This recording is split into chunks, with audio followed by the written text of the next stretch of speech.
Hello mga kamaster, magluluto tayo ngayon ng pansit gisado. Unahin ang karne, sibuyas at bawang. Pagkatapos, ihagis ang gulay.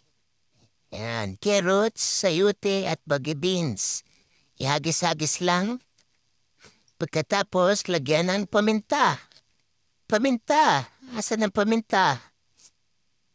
Paminta! Lagyan ng paminta. Paminta! Nawawala ang paminta. Ayan. Ayan ang paminta. Lagyan ng paminta. Tapos, mikos-mikosin. Mikos lang, mikos. Mikos. Ay, lagyan muna pala ng toyo. Yan, tapos mikos. Tornado. Yan. Tapos, lagyan ng isang drum na tubig. Yan. Galing Ilog Pasig. Tapos hayaan kumulo. Pagkakulo, ilagay ang pansit Mickey. Ihagis. Hagisi.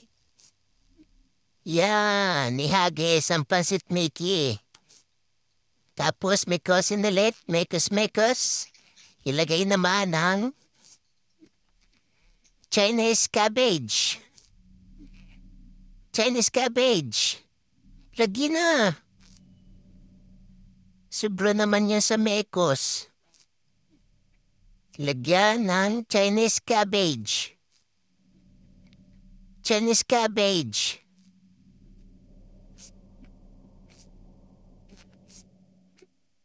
Nasaan na ang Chinese cabbage? Yun, lumabas ang Chinese cabbage. Yan, ihagis-hagis. Pagkatapos ihagis, hayaan kumulo.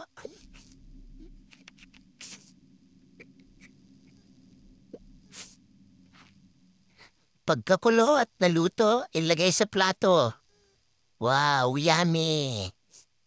Sarap naman yan. Nasusunod po naman natin ay tinapay. Pan-fried bread.